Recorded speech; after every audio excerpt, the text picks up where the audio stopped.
بسم اللہ الرحمن الرحیم۔ السلام علیکم سامعین، یہ سی ڈی آپ کی خدمت میں شعبہ دارالارشاد کی جانب سے پیش کی جا رہی ہے۔ کیسٹ اور سی ڈی ملنے کا پتہ: دارالارشاد اردو کراچی پاکستان، ای میل ishaq@dgcom.net.pk، فون نمبر 030022814002۔ شکریہ۔ بالله من شرور أنفسنا ومن سيئات أعمالنا، من يهده الله فلا مضل له ومن يضلل فلا هادي له، وأشهد أن لا إله إلا الله وحده لا شريك له، وأشهد أن سيدنا وسندنا ونبينا ومولانا محمدا عبده ورسوله، صلى الله تعالى عليه وعلى آله وأصحابه وبارك وسلم تسليما كثيرا، أما بعد۔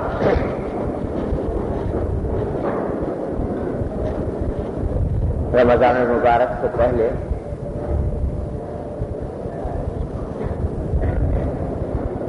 امام بخاری رحمۃ اللہ علیہ کی یہ کتاب الادب المفرد پڑھ کر اس کی تشریح کرنے کا معمول رہا، اور الحمدللہ نصف زائد کتاب اس طرح پوری ہو چکی ہے۔ آگے چند ابواب امام بخاری رحمۃ اللہ علیہ نے دعا سے متعلق قائم فرمائے ہیں۔ دعا کے احکام اور اس کے فضائل اور اس کے فوائد اور اس کی شرائط اور آداب ان ابواب کے اندر امام بخاری رحمۃ اللہ نے بیان فرمائے ہیں۔ اس میں پہلی روایت جو یہاں پر نقل فرمائی ہے وہ حضرت ربیع رحمۃ اللہ علیہ کی ہے، جو تابعین میں سے۔ وہ یہ فرماتے ہیں کہ علم تر اکثر ما يدعو الناس وما اقل اجابتهم، وذلك ان الله عز وجل لا يقبل الا النافلة من الدعاء۔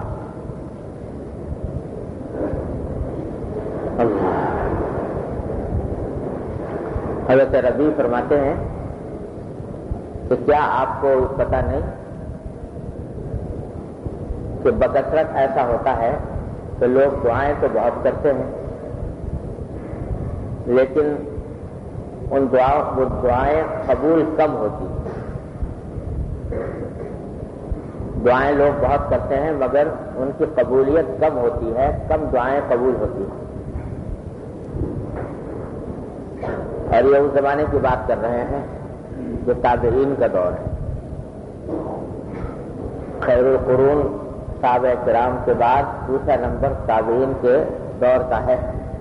اس دور کی بات کر رہے ہیں کہ یہاں پر آج کل بھی لوگ یہ شکایت کرتے ہیں کہ ہم بکثرت دعائیں کرتے ہیں مگر قبول نہیں ہوتی، اور یہ خیال ہر دور میں لوگوں کو رہا اور آج کل بھی کثرت سے پیدا ہوتا ہے۔ تو فرمایا کہ وجہ اس کی یہ ہے ان اللہ عز وجل لا يقبل الا النافلة من الدعاء، کہ اللہ تبارک و تعالیٰ صرف اس دعا کو قبول فرماتے ہیں جو دل سے کی گئی۔ یعنی بہت سے مرتبہ آدمی دعائیں کرتا تو ہے لیکن زبان سے الفاظ جاری ہیں، ایک عادت پڑ گئی ہے دعا مانگنے کی، تو وہ دعا اس طریقے سے مانگ لی گئی لیکن دل اس دعا کے اندر نہیں لگا ہوا۔ زبان پر الفاظ ہیں دعا کے، دل نہیں مانگ رہا، زبان مانگ رہی۔ تو ایسی دعا کو اللہ تعالیٰ قبول نہیں فرماتا۔ ایک حدیث میں بھی رسول کریم صلی اللہ علیہ وسلم کا یہ ارشاد مروی ہے کہ ان اللہ لا يقبل دعاء قلب لاہ، او کما قال صلی اللہ علیہ وسلم، کہ ایسے آدمی کی دعا اللہ تعالیٰ قبول نہیں فرماتے جو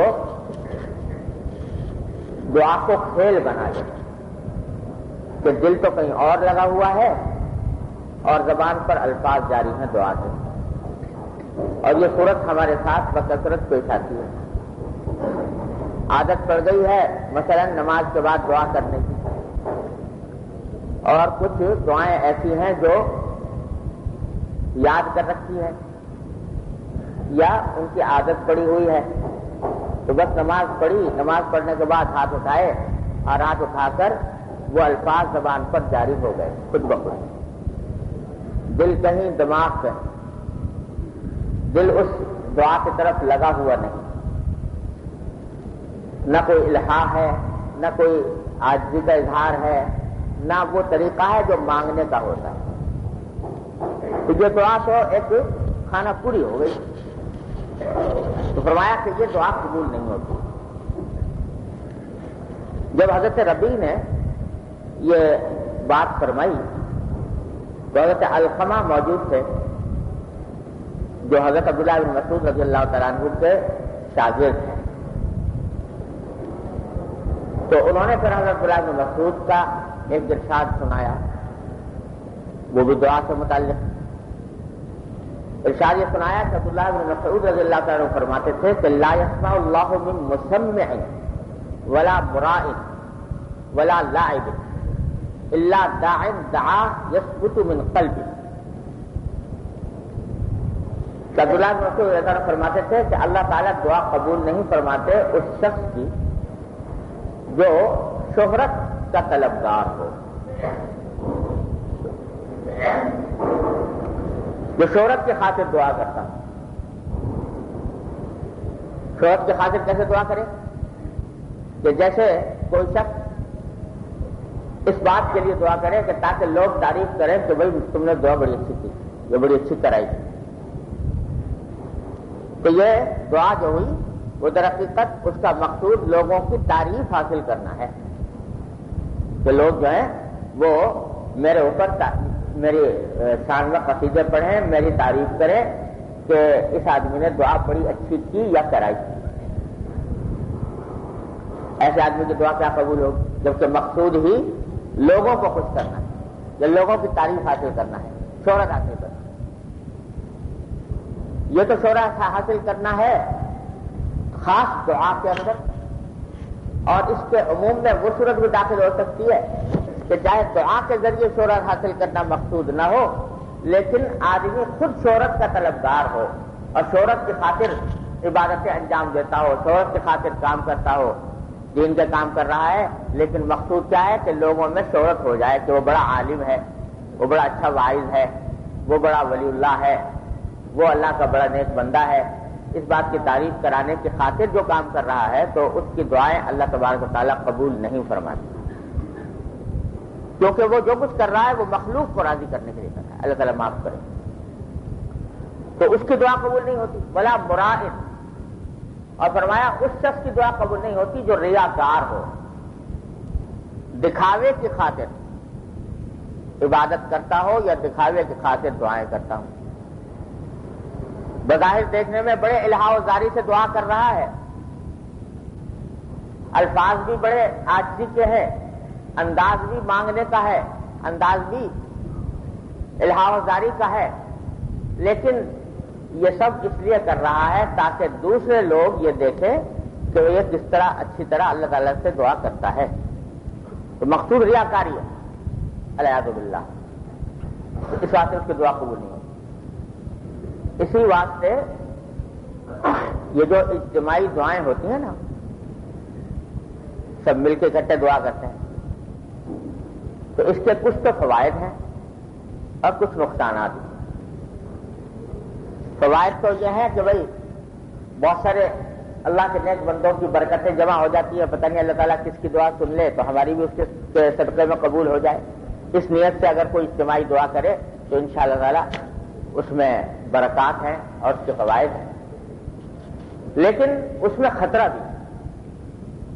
خطرہ کیا ہے کہ کہیں اس میں ریاکاری شامل نہ ہو اور اس میں شہرت طلبی شامل نہ ہو۔ یہ جو آج کل رواج ہو گیا ہے کہ بھائی فلاں شخص کو دعا کرنے کے لیے بلا لو، خاص موقع کے اوپر، کسی خاص موقع پر قرآن شریف ختم ہوا ہے تو، یا کسی خاص اور کوئی موقع ہے اس کے اندر فلاں کو بلایا جائے گا، وہ دعا کروائیں گے، تو اس میں بڑا خطرہ ہوتا ہے کہ اب وہ آدمی کو جس کو بلایا گیا ہے، دعوت دی گئی ہے دعا کرانے کے لیے، تو اس کے لیے خطرہ ہے اپنی ذات کے لیے کہ کہیں ایسا نہ ہو کہ اس کے دل میں یہ خیال آ جائے کہ بھئی ایسی دعا کراؤں کہ سب لوگ خوش ہو جائیں، اور ایسی دعا کراؤں کہ سب روئیں، اور پھر بعد میں کہے کہ بھئی فلاں صاحب نے بڑی اچھی دعا کرائی، اور اب پھر دوبارہ انہیں کو بلانا چاہیے دعا کرانے کے لیے۔ تو یہ خطرات اگر خدا نہ کرے دل میں یہ بات پیدا ہو گئی تو یہ شہرت طلبی کی دعا ہوئی، یہ ریاکاری کی دعا ہوئی۔ تو جب وہ دعا ریاکاری کی شہرت طلبی کی ہوئی تو کیا اس سے فائدہ پہنچے گا؟ یہ خطرہ بھی ہوتا ہے کہ اگرچہ دعا کرانے والا نہ ہو لیکن دعا کرنے والے جو ہیں سب دیکھ رہے ہیں مجمع میں کہ بھائی فلاں آدمی رو رہا ہے تو میں نہ روؤں تو مجھے یہ ہیٹی کی بات ہے، یہ اپنی کمزوری معلوم ہوتی ہے، لہذا ریاکاری کی خاطر آدمی ایسا بن جائے جیسے کہ الہا وزاری کے ساتھ دعا کرا۔ اس طرح کے خطرات اس میں شامل ہو جاتے ہیں۔ لہذا یہ جو طریقہ ہے کہ وہی فلاں صاحب دعا کرائیں گے تو اس میں جہاں کچھ برکتوں کی امید ہے وہاں خطرات بھی۔ ہمارے استاد فرمایا کرتے تھے کہ بھائی آج کل لوگوں نے یہ سمجھ لیا ہے کہ دعا کے لیے بھی کوئی ڈرائیور ہونا چاہیے، تو دعا کے لیے جب تک ڈرائیور نہ ہو تو اس وقت تک دعا نہیں ہوتی، فلاں کو بلاؤ وہ دعا کرائے گا۔ اصل بات یہ ہے کہ دعا تو بندے کا اور اللہ کا براہ راست تعلق ہے، اور کوشش یہ کرنی چاہیے کہ دعا تنہائی میں ہو اور براہ راست اللہ تبارک و تعالیٰ کے ساتھ تعلق قائم کرتے ہو، جس میں اللہ کے درمیان اور بندے کے درمیان کوئی تیسرا حائل نہ۔ اصل مزہ تو آتا ہوا ہے کہ آدمی کہ میں ہوں اور میرا اللہ، اور میں اپنے اللہ سے مانگ رہا ہوں۔ میں یہ نہیں کہہ رہا کہ اجتماعی دعا ناجائز ہے یا کوئی گناہ ہے، یہ نہیں کہہ رہا، جائز ہے، اور بہت سی برکتوں کا بھی کی بھی امید ہے، بہت سارے اللہ کے بندے کسی اللہ کے بندے کی دعا قبول ہے ہماری بھی، لیکن ساتھ ساتھ خطرات ہیں۔ جس طرح سے کا اہتمام آج کل ہونے لگا ہے اس کا کہ بھائی فلاں کو بلاؤ ضرور دعا کرانے کے لیے، تو یہ چیز جو ہے یہ کچھ ہمارے بزرگوں میں اس کی نظائر کم ہے، اس سے زیادہ نہیں۔ تو اس واسطے زیادہ توجہ دینی چاہیے اس بات پر کہ ہر آدمی براہ راست اللہ تبارک و تعالیٰ سے مانگے۔ جب اللہ تعالیٰ نے خود دعوت دے رکھی ہے، عام منادی پکار رہا ہے اللہ تبارک و تعالیٰ کی طرف سے، آؤ جیسی حالت میں ہو، جس کسی کیفیت میں ہو، میری طرف رجوع کرو، مجھ سے مانگو۔ تو اب تمہیں کسی واسطے کی ضرورت کیا کہ جس کو دوسرے دعا کرائے تو کرو؟ اپنی جو حاجتیں ہیں جیسی ٹوٹی پھوٹی زبان میں ٹوٹے پھوٹے کلمات کے ساتھ براہ راست اللہ تبارک و تعالیٰ کی بارگاہ میں پیش کر دو، اس میں انشاءاللہ زیادہ امید ہے اللہ تعالیٰ کی رحمت۔ اس میں نہ ریا کا اندیشہ، نہ اس میں شہرت طلبی کا اندیشہ۔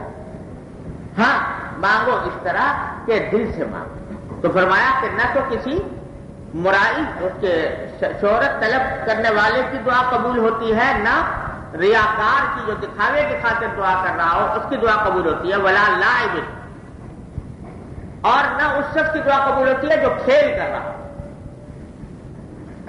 کھیل کرنے کا تو ہے نا کہ وہی جو ابھی بتایا تھا کہ دل اور دماغ تو کہیں اور ہیں، مگر زبان سے الفاظ دعا کے جاری ہے، دل سے نہیں کر رہا۔ لہذا فرمایا کہ دعا اس کی قبول ہوتی ہے کہ یہ دعا یثبت بالقلب، کہ وہ دعا جو اس کے دل سے نکلے۔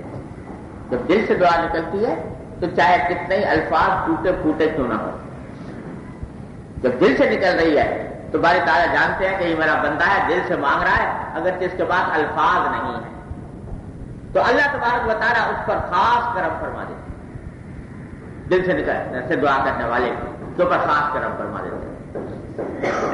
بعض لوگ یہ سمجھتے ہیں کہ بھائی ہمیں تو الفاظ ہی نہیں آتے دعا کرنے کے، تو یہ خیال بالکل دھوکہ ہے۔ اللہ تبارک و تعالیٰ کے یہاں فصاحت و بلاغت نہیں دیکھی جاتی، فصاحت و بلاغت نہیں دیکھی جاتی. وہاں پر تو اللہ تبارک و تعالیٰ دل کا اخلاص دیکھتے، طلب دیکھتے، مانگنے کا انداز دیکھتے.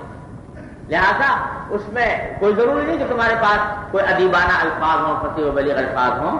ٹوٹے پھوٹے لفظوں میں بھی مانگو گے تو اللہ تبارک و تعالیٰ انشاءاللہ قبول فرما لیں گے.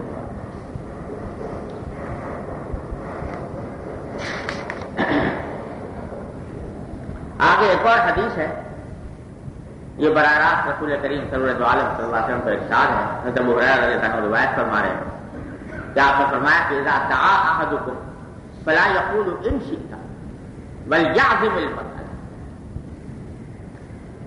بل یعظم الرغبہ فإن اللہ لا يعظم علیہ شیء اعطاہ. فرمایا کہ جب تم میں سے کوئی شخص دعا کرے تو یوں نہ کہے کہ اللہ اگر آپ چاہیں تو یہ چیز دے دیجیے مجھے، بلکہ پختگی کے ساتھ مانگے، عزم کے ساتھ، پختگی کے ساتھ مانگے، یا اللہ مجھے فلاں چیز دے ہی دیجیے. یہ کہہ کر نہ مانگے یا اللہ اگر آپ چاہیں تو دے دیجیے اور چاہیں تو نہ دیجیے، بلکہ مانگے پختگی کے ساتھ اور اپنی رغبت کا پورا اظہار کرے.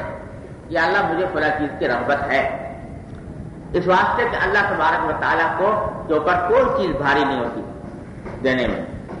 کتنی بڑی سے بڑی چیز مانگ لو، اللہ تبارک و تعالیٰ کے لیے کوئی چیز بھاری نہیں ہے. جو کچھ بھاری ہے مشکل ہے تمہارے اپنے لیے، اللہ تعالیٰ کے لیے کوئی مشکل نہیں. یار جو چیز بھی مانگو گے تو اس کو بہت اہتمام کے ساتھ اور عزم و پختگی کے ساتھ مانگو. اور دوسری روایت میں، اسی حدیث کے اندر دوسری روایت میں الفاظ یہ آتے ہیں کہ آپ نے فرمایا کہ فإن اللہ لا مستکرہ لہ، یہ کہنا کہ اللہ اگر آپ چاہیں تو دے دیں چاہیں تو نہ دیں، یہ کہنے کی کوئی ضرورت نہیں، کیونکہ اللہ تعالیٰ کو کوئی مجبور نہیں کر سکتا. وہ تو وہ جو کچھ معاملہ فرمائیں گے اپنی حکمت بالغہ ہی سے فرمائیں گے. تمہارے حق میں خیر ہوگی تو دیں گے، خیر نہیں ہوگی تو نہیں دیں گے، اس سے اچھی چیز دے دیں گے. لیکن تم مانگو تو یہ اہتمام کر کے پختگی کے ساتھ مانگو. یہ حاصل ہے ان دو تین احادیث کا جس میں نبی کریم صلی اللہ علیہ وسلم اور آپ کے صحابہ و تابعین نے دعا کے کچھ آداب بتائے. اور بھائی آگے بہت ساری حدیثیں آ رہی ہیں، اس سے پہلے یہ عرض کر دوں کہ یہ دعا اللہ تبارک و تعالیٰ نے ایسی چیز رکھی ہے اصحاب ایمان کے لیے کہ اللہ جل جلالہ سے رابطہ قائم کرنے اور رکھنے اور مضبوط کرنے کا اس سے بہتر کوئی اور ذریعہ نہیں. دعا سے اللہ تبارک و تعالیٰ نے یہ ایسی چیز رکھی ہے کہ اس میں دین دنیا دونوں کے عظیم فوائد ہیں. اللہ تبارک و تعالیٰ کے ساتھ رابطہ قوی اور مضبوط اس دعا سے ہوتا ہے.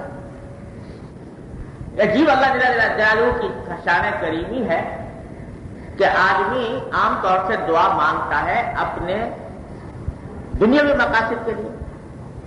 یا اللہ مجھے رزق دے دیجئے، یا اللہ میرے روزگار اچھا کر دیجئے، یا اللہ مجھے ملازمت دلوا دیجئے، یا اللہ میری صحت اچھی کر دیجئے، یا اللہ مجھے مکان دلوا دیجئے. اپنے اپنے مقاصد کے لیے آدمی دعا مانگ رہا. اللہ جل جلالہ نے اس دنیاوی مقصد کے لیے دعا مانگنے کو بھی عبادت بنا دی. عبادت بنا. جب تم یہ دعا مانگتے ہو یا اللہ میری صحت اچھی کر دیجئے، میری بیماری دور فرما دیجیے، مانگ تو رہے ہو اپنی ذاتی دنیاوی مقصد کو، اور اللہ تعالیٰ کی رحمت سے امید ہے کہ انشاءاللہ ملے گا بھی. لیکن اس کے ساتھ یہ کہ جتنی مرتبہ یہ دعا مانگو گے ہر مرتبہ ایک عبادت لکھی جائے گی. یعنی کیا مطلب کہ اس کا فوری نقد فائدہ تو یہ حاصل ہو ہی گیا کہ تمہارے نامہ اعمال میں ایک نیکی کا اضافہ ہو گیا، ایک نیکی کا اضافہ ہو گیا فوراً بلا تاخیر. یہ فائدہ تو فوراً ہی مل گیا. اب اس کے بعد بیماری سے صحت کی دعا مانگی تھی، وہ بھی اللہ تعالیٰ عام حالات کو قبول فرما لیتے ہیں اور صحت عطا فرما دیتے ہیں، کبھی تھوڑی دیر بھی لگ جاتی ہے، اور کبھی اللہ تبارک و تعالیٰ کے یہاں اس صحت سے زیادہ بہتر نعمت عطا فرما دیتے ہیں. یہ ان کا فیصلہ ہے، ان کی حکمت کے مطابق، ان کی حکمت بالغہ کا فیصلہ ہے. لیکن جس چیز کی پکی گارنٹی ہے، جس میں کوئی شبہ نہیں، وہ یہ کہ دعا کرتے ہی فوراً تمہارے لیے اجر و ثواب لکھا گیا، اور جتنی مرتبہ مانگو اتنی ہی مرتبہ اجر و ثواب لکھا جا رہا ہے. چنانچہ ایک حدیث میں رسول اللہ صلی اللہ علیہ وسلم نے ارشاد فرمایا کہ الدعاء هو العبادہ، کہ دعا ہی عبادت ہے. یہ براہ راست دعا کر لینا عبادت ہے.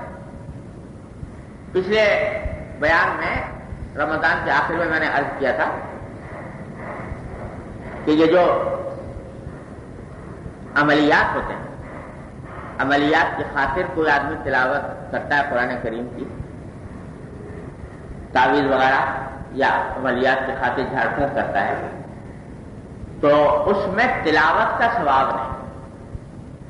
کوئی آدمی قرآن کریم کی آیت اس لیے پڑھے کہ اس آیت کے پڑھنے سے میری بیماری دور ہو، تو صرف جب یہ مقصد ہو، صرف دنیا ہی کا مقصد ہو، اور اس کے پیچھے اللہ تعالیٰ کی رضامندی مقصود نہ ہو، تو اس صورت میں تلاوت کا ثواب نہیں. جائز ہے کرنا، اور جائز اگر کوئی آدمی تلاوت کرتا ہے غرض سے آیات کی کہ بھئی اس سے میری بیماری دور ہو جائے، اس سے میرا قرضہ ادا ہو جائے، اس سے میری بیٹی کی شادی ہو جائے، فلاں فلاں، یہ کام تو جائز ہے. لیکن جو تلاوت قرآن کا ثواب ہے وہ اس میں نہیں، اگر مقصود صرف دنیا کی کا یہ فائدہ تھا. ہاں اگر اصل مقصود ہو اللہ تعالیٰ کی رضامندی کے لیے قرآن کریم کی تلاوت، اور ضمن یہ بھی ہو کہ بھائی اللہ تعالیٰ کا کلام ہے، اس کی برکت سے میری فلاں مقصد بھی میرا حاصل ہو جائے گا، تو بے شک انشاءاللہ تلاوت کا بھی ثواب ملے گا. لیکن جہاں صرف مقصود جو ہے وہ دنیا کا کوئی مقصد ہو کہ میں اس کے ذریعے مجھے ملازمت مل جائے، اس کے ذریعے میرا قرضہ ادا ہو جائے، اس کے ذریعے میری صحت اچھی ہو جائے، اس کے لیے میرا بیمار تندرست ہو جائے، تو اس کام کے لیے اگر آدمی قرآن پڑھتا ہے تو اس کی تلاوت کا اجر و ثواب اس میں نہیں. معلوم ہوا کہ بعض لوگوں کو یہ بڑا اچنبھی لگی یہ بات، حالانکہ کوئی اچنبھی نہیں ہے، یہ طے شدہ بات ہے، اس میں کوئی شبہ نہیں کہ تلاوت اگر صرف دنیا کی غرض سے کی جائے تو اس پر اجر و ثواب نہیں. یہی وجہ ہے کہ اس کے اوپر کوئی آدمی اگر اجرت لینا چاہے تو اجرت بھی لے سکتا ہے. اس واسطے کہ دنیا کا کام ہے، یہ دین کا کام ہے ہی نہیں، اجرت لینا جائز. اگر صرف یہ عبادت ہوتی تو عبادت کے اوپر اجرت لینا جائز نہیں ہوتا، لیکن اس کے اوپر اجرت لینا جائز ہے. تو یہ اجر و ثواب اس میں ختم ہو جاتا ہے اگر خالص دنیا میں، اگر تلاوت کا مقصد نہیں ہو. لیکن دعا ایسی چیز ہے کہ اس میں دعا سے ظاہر ہے مقصود اصلی جو ہے وہ دنیا کا کوئی مقصد ہے. یعنی یہ مقصد ہے کہ اللہ مجھے صحت مل جائے، یہ مقصد ہے کہ میرا قرضہ ادا ہو جائے، یہ مقصد ہے کہ مجھے ملازمت مل جائے. باوجود ہے کہ اصل مقصود دنیا ہے، پھر بھی اللہ تعالیٰ اس کے اوپر اجر و ثواب عطا کرتا ہے. یہ فرق ہے اس میں اور اس میں. تو اس واسطے یہ تو اگر کوئی آدمی اپنے کسی دنیاوی مقصد کے لیے کوئی تعویذ گنڈا کرے، کوئی عملیات جھاڑ پھونک کرے، تو بے شک اس سے انشاءاللہ تعالیٰ امید ہے اللہ کی رحمت سے کہ اس کو فائدہ ہوگا، لیکن ثواب ملنا مشکوک، کیونکہ وہ نیت پر موقوف. لیکن دعا اگر براہ راست کرے دنیا میں مقصد کے لیے، یا اللہ میرے لیے میرا پورا کام کر دیجیے، تو پھر دعا پکی، دعا کا ثواب پکا. تو اس واسطے بزرگوں نے فرمایا کہ سب سے بہترین عمل، یا ہمارے بزرگوں میں سے کئی بزرگوں کا یہ حال تھا کہ جب مجھ سے کوئی کہتا کہ جی فلاں مقصد کے لیے کوئی مجھے پڑھنے کو بتا دیجیے، عملیات یا کوئی تعویذ دے دیجیے، تو کبھی دے بھی دیا، کبھی بتا دیجیے کہ کوئی آتا ہے. ورنہ ساتھ میں یہ فرمایا تھا کہ بھائی ہمیں تو سب سے بہترین عمل یہ ہے کہ براہ راست اپنے اللہ سے مانگو، دعا. تو اس سے تمہارا مقصد بھی انشاءاللہ پورا ہوگا اور کم از کم ثواب تو کہیں گیا ہی نہیں، وہ انشاءاللہ فوراً مل جائے۔ اور سب سے اچھا طریقہ یہ ہے کہ صلاۃ الحاجہ 2 رکعتیں پڑھو اور 2 رکعتیں پڑھ کر اللہ تبارک و تعالیٰ سے دعا مانگو، تو وہ اس کے اوپر اور زیادہ اجر و ثواب اور زیادہ قبولیت کی توقع ہے۔ تو یہ دعا ایسی چیز ہے کہ اس سے ثواب بالکل کھڑا ہے، اس میں کوئی شبے کی بات نہیں۔ اور ایک روایت میں آتا ہے الدعاء مخ العبادت، یہ دعا جو ہے عبادت کا مغز ہے، مغز ہے عبادت کا۔ یہ وجہ ہے کہ آپ نے دیکھا ہوگا جب نماز پڑھتے ہیں تو نماز میں سب کچھ کر لیا، تلاوت بھی کر لی، رکوع بھی کر لیا، سجدہ بھی کر لیا، قعدہ بھی کر لیا، تحیات بھی پڑھ لی، سب سے آخر میں سلام پھیرنے سے پہلے کیا ہے؟ دعا، درود شریف، اور درود شریف کے بعد دعا۔ اور اس میں دعا میں آدمی جتنی بھی قرآن کریم کی آیتیں ہیں نا دعا والی وہ سب پڑھ سکتے ہیں۔ لوگوں کو عام طور سے بچپن میں ایک آدھ دعا یاد کرا دی جاتی ہے، ربنا آتنا یا رب انی ظلمت نفسی یا رب اجعلنی مقیم الصلاۃ، یہ یاد کرا دی جاتی ہے، یہ تو پڑھتے ہی ہیں، لیکن اس میں جتنے چاہے قرآن کریم کی دعائیں پڑھ لو، ربنا هب لنا من ازواجنا وذرياتنا قرة اعين واجعلنا للمتقين اماما، رب اعطني ان اشكر نعمتك التي انعمت علي، جو دعا ہے قرآن کریم ربنا اغفر لنا ذنوبنا واسرافنا في امرنا، جتنی چاہے دعائیں مانگو، وہ اللہ تبارک و تعالی نماز کے آخر میں۔ تو الدعاء مخ العبادت، ساری عبادت کا مغز جو ہے وہ آخر میں یہ دعا ہے۔ تو اس واسطے یہ دعا ایسی چیز ہے کہ ایک طرف تو اس سے اجر مل رہا ہے، مقصد حاصل ہو رہا ہے، اور دوسرا یہ کہ ہر مرتبہ جب دعا مانگو گے، جتنی مرتبہ مانگو گے اتنی ہی مرتبہ اللہ تبارک و تعالیٰ کے ساتھ تعلق تازہ ہو، تعلق میں تازگی آئے۔ اس واسطے حکم یہ دیا گیا کہ کثرت سے دعا مانگو، کثرت سے دعائیں مانگو، یہاں تک کہ اپنی چھوٹی سے چھوٹی حاجت بھی اللہ تبارک و تعالیٰ کی بارگاہ میں پیش کر کے مانگو۔ گھبراؤ نہیں کہ چھوٹی سی بات کیا مانگو، نہیں، چھوٹی ہو تو مانگو اور بڑی ہو تو مانگو۔ حدیث میں آتا ہے کہ رسول کریم صلی اللہ علیہ وسلم نے فرمایا کہ اگر تمہارے جوتے کا تسمہ بھی ٹوٹ جائے تو اللہ تعالیٰ سے کہو یا اللہ میرا جوتے کا تسمہ ٹوٹ گیا، اس کو درست کر دیں۔ تو ہمارے حضرت والا حضرت ڈاکٹر صاحب صلی اللہ تعالیٰ صدر اللہ تعالیٰ ان کے درجات بلند فرمائیں، وہ فرماتے تھے کہ اللہ تبارک و تعالیٰ تک پہنچنے کا اور اللہ تبارک و تعالیٰ کے ساتھ تعلق جوڑ لینے کا آسان ترین نسخہ یہ ہے کہ ایاک نعبد و ایاک نستعین کو اپنا وظیفہ زندگی بنا۔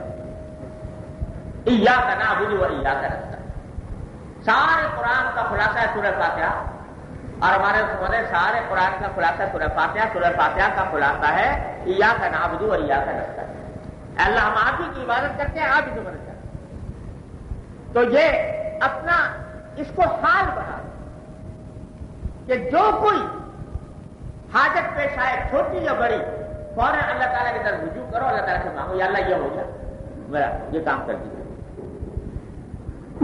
گرمی لگ رہی ہے یا اللہ گرمی دور کر دیجیے، ہوا چلا دیجیے، باہر نکلے سواری کا انتظار ہے یا اللہ سواری جلدی مل جائے، سواری میں بیٹھ گیا یا اللہ سواری میں آخر سے پہنچ جائے، یا اللہ اس سگنل رک گیا ہے، ٹریفک رک گیا ہے، خود کھول دیجیے، گھر پہنچے یا اللہ پھر جائیں گے پتہ نہیں کیا منظر سامنے آئے، اے اللہ آپ فضل و کرم سے گھر والوں کو عافیت کے ساتھ تندرستی کی حالت میں دیکھیں، ہر ہر قدم پر مانگتے رہو اللہ تبارک و تعالیٰ۔ اور کوئی انسان ایسا نہیں ہے جس کو ہر وقت کسی نہ کسی معاملے کی کسی نہ کسی کام کی حاجت نہ ہو، ہے کوئی؟ ہر وقت کوئی نہ کوئی حاجت لگی ہوئی ہے انسان کے ساتھ، لگی ہے کہ نہیں؟ چھوٹی ہو یا بڑی لگی ہوئی ہے۔ آرز اس بات سے ڈالو کہ جو حاجت دل میں پیدا ہو رہی ہے، جو خواہش دل میں پیدا ہو رہی ہے، وہ حاجت فوراً اپنے پاس رب کی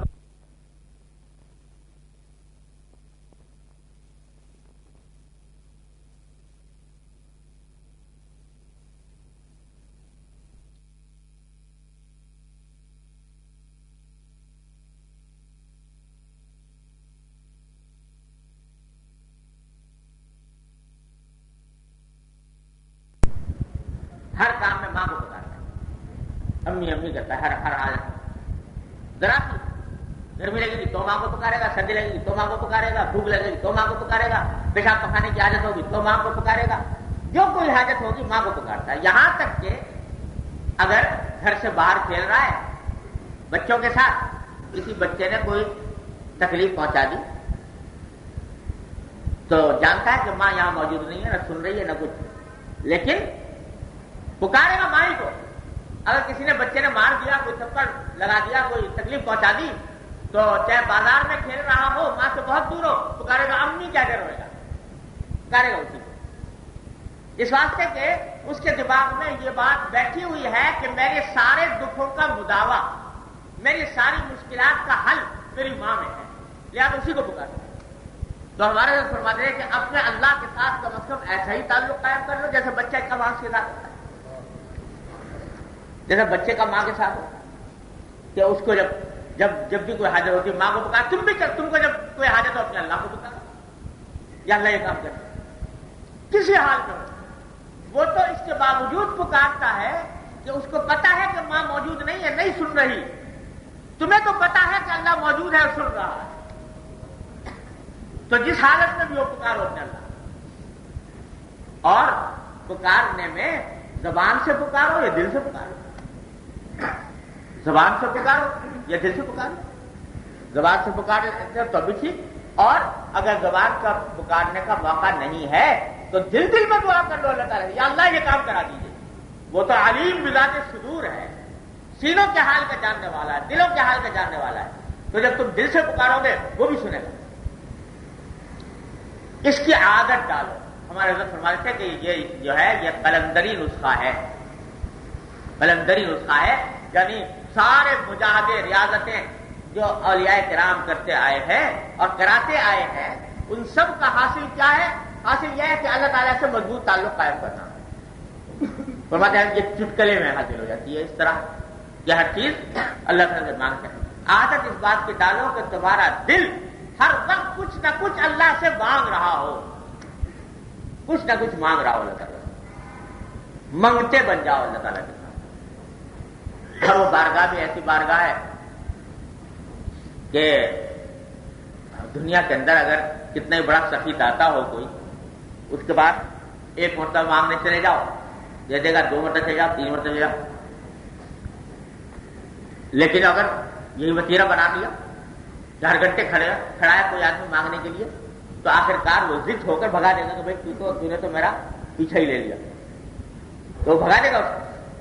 لیکن اللہ جل جلالہ کی بارگاہ ایسی ہے کہ جتنی مرتبہ جاؤ گے مانگنے کے لیے، اللہ تبارک و تعالی ہر مرتبہ تمہیں اجر بھی دیں گے اور تمہاری مراد بھی انشاءاللہ پوری ہوگی۔ تو بس اس کی عادت ڈالو، ہر ماہ بات اللہ سبحانہ، اور اس کا نسخہ کیمیا بتا گئے جناب نبی کریم سرورت عالم صلی اللہ علیہ وسلم۔ کیا بتا گئے؟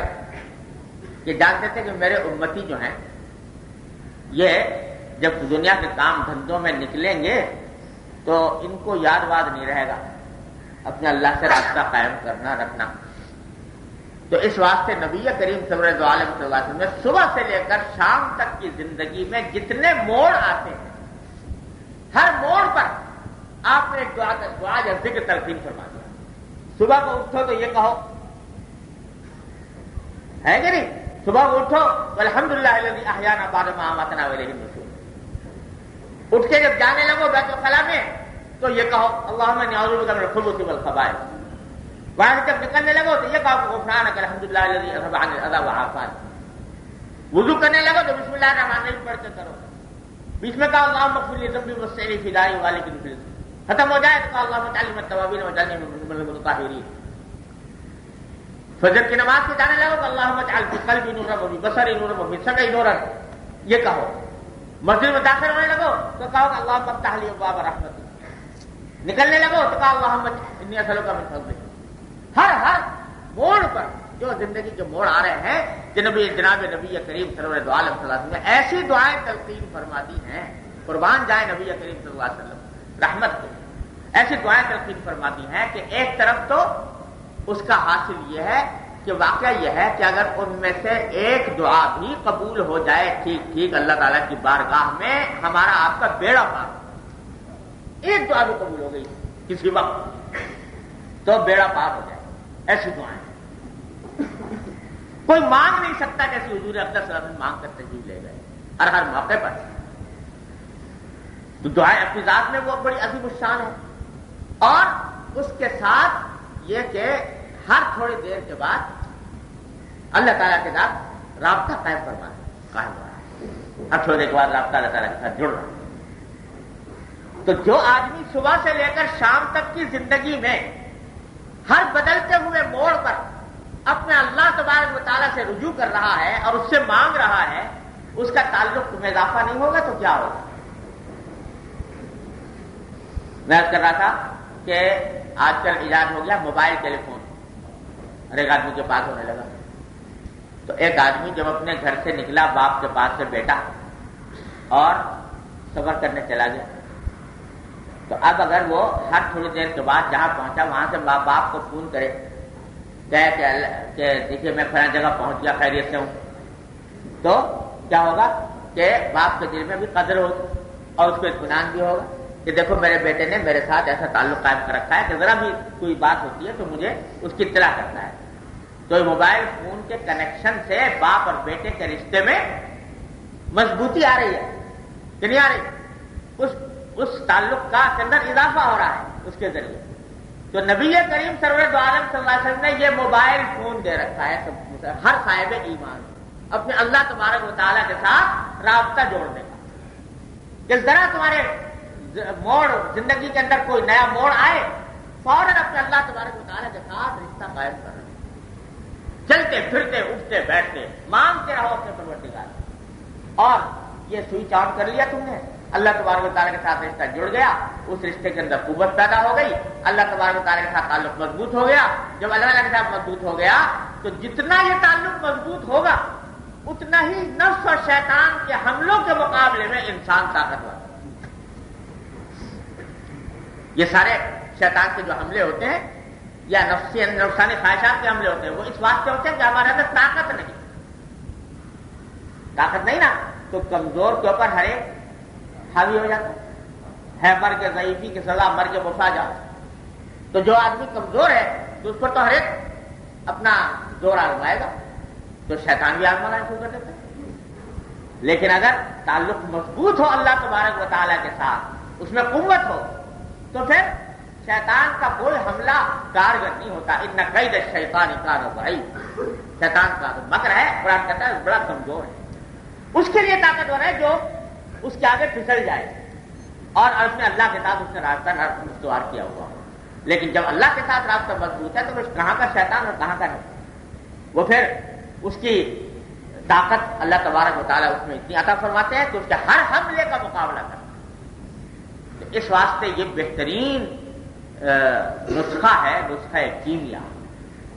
یہ ادعیہ معصورہ جو ہیں جو نبی کریم صلی اللہ علیہ وسلم نے تلقین فرمائی ہیں، معمولی بات نہ سمجھیے، یہ معمولی چیز نہیں ہے. لوگ سمجھتے ہیں جیسے بچوں کو یاد کرائی جاتی ہیں لہذا اس کی اہمیت نہیں رہتے. یاد رکھو یہ بہت عظیم الشان خزانہ ہے یہ دعائیں.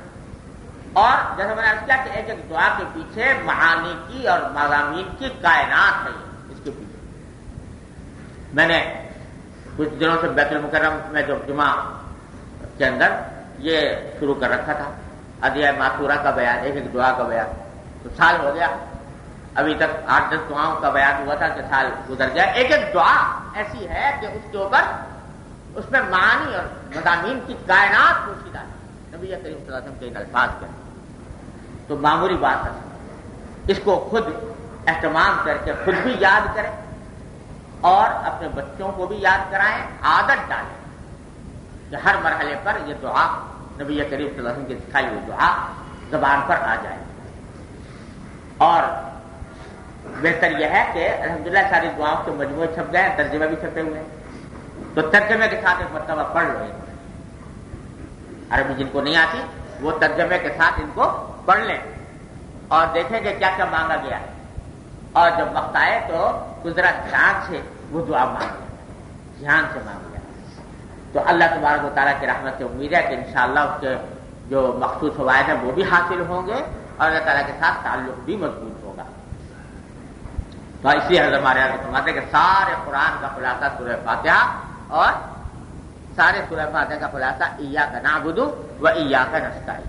یہ تو جب ہو اللہ کے سامنے رکھو ایاک نعبد و ایاک نستعین. تو یہ ہے. البتہ اس دعا کے آداب ہیں کچھ، جیسا کہ 2-3 باتیں یہاں پر عرض کی گئی ہیں پیچھے ان روایات کے اندر. اور ساتھ ہی یہ ہے کہ اہتمام کے ساتھ جو دعا مانگی جاتی ہے تو اس میں کچھ آداب ہیں کہ بھئی آدمی بہتر ہے کہ بابوجو ہو، بہتر ہے کہ قبلہ رو ہو، بہتر ہے کہ آدمی جو ہے وہ یکسو ہو کر دعا مانگے. یہ وہ دعا ہے جو اہتمام کے ساتھ مانگے. لیکن اللہ جل جلالہ نے آسان اس کو اتنا کر دیا ہے کہ شرط کوئی نہیں لگا، شرط نہیں لگا کہ ہمیشہ باوجود ہی مانگو تو دوں گا. وضو کی شرط نہیں. یہاں تک کہ جنابت سے پاک ہونے کی بھی شرط نہیں. اس حالت میں بھی مانگو تو اللہ تبارک و تعالی جہاں جائز ہے، کوئی ناجائز نہیں. دعا مانگنا جنابت کی حالت میں بھی جائے، یہ شرط نہیں لگا. قبلہ رو ہونے کی شرط نہیں لگا کہ ہر وقت قبلہ رو ہو کے مانگو. جس وقت چلتے پھرتے مانگ رہے ہو ٹھیک ہے. البتہ مانگنے کی طرح مانگو. دعا ہمارے بھائی صاحب تعالیٰ فرمایا کرتے کہ دعا پڑھنے کی چیز نہیں ہے، مانگنے کی چیز. دعا پڑھنے کی چیز نہیں ہے، مانگنے کی چیز ہے. یہ دعائیں جو ہیں یہ سمجھ کر اور مانگنے کا انداز مانگو. یعنی جیسے تلاوت ہو رہی، جیسے کبھی کہا گیا کہ کھیلتے ہوئے دل کے ساتھ جو دعا مانگی جاتی ہے وہ قبول نہیں ہوتی. اور بھائی ایک بات اور ہے بہت اہم، حدیث میں نبی کریم صلی اللہ علیہ وسلم نے ارشاد فرمائی کہ دعا کی قبولیت کے لیے ایک بہت اہم شرط ہے کہ انسان کا کھانا پینا حلال، حرام آمدنی کے ساتھ، حرام کھانے کے ساتھ دعا قبول نہیں. حدیث میں آتا ہے کہ ایک شخص بعض اوقات اس طرح دعا مانگتا ہے کہ اس کا حال پراگندہ ہے، بال بکھرے ہوئے ہیں، عاجزی کے ساتھ، بڑی الہاوزاری کے ساتھ رو رو کر اللہ کو پکار رہا ہے، یا رب یا رب کر کے تو پکار رہا ہے. لیکن فرمایا وہ باقل ہو حرام ملبس ہو حرام، کہ اس کا حال یہ ہے کہ اس کا کھانا حرام، اس سے جو لباس پہن رکھا ہے وہ حرام، اس کے جسم کو جو غذا ملی ہے وہ حرام سے ملی ہے. فَأَنَّىٰ يُسْتَجَابُ لَهُ الدُّعَاءُ، اس کے لیے دعا کیسے قبول ہے؟ تو اس واسطے دعا کی ایک لازمی شرط ہے حلال آمدنی، حلال رزق، اس کا اہتمام کرنے کی ضرورت ہے. ان آداب کے ساتھ مانگی جائے گی دعا تو اللہ تبارک و تعالیٰ کی رحمت و امید ہے کہ انشاءاللہ قبول ہوگی. اللہ تبارک و تعالیٰ اس کے پر اجر بھی عطا فرمائیں گے اور اس کے ذریعے تعلق مع اللہ میں بھی انشاءاللہ اضافہ ہوگا. بس آج کی محفل میں اگر ہم یہ سبق لے لیں کہ اپنی زندگی کے اندر عادت ڈالیں دعائیں مانگنے کی، اللہ تعالیٰ سے ہر بات اللہ تعالیٰ سے کہنے کی عادت ڈالیں تو انشاءاللہ تعالیٰ یہ مجلس کا حاصل اتنا ہے. آج بس اتنا ہی، تو آگے بات کرنے گئی. اللہ تبارک و تعالیٰ اپنی رحمت سے اس پر عمل کرنے کی توفیق عطا فرمائے. اللہم صل علی سیدنا محمد. ربنا ظلمنا انفسنا وان لم تغفر لنا وترحمنا لنكونن من الخاسرين. ربنا ظلمنا انفسنا وان لم تغفر لنا وترحمنا لنكونن من الخاسرين. ربنا ظلمنا انفسنا وان لم تغفر لنا وترحمنا لنكونن من الخاسرين. ربنا آتنا في الدنيا حسنة وفي الآخرة حسنة وقنا عذاب النار. یا ارحم الراحمین، اپنے فضل و کرم، اپنی رحمت سے ہمارے تمام گناہوں کو معاف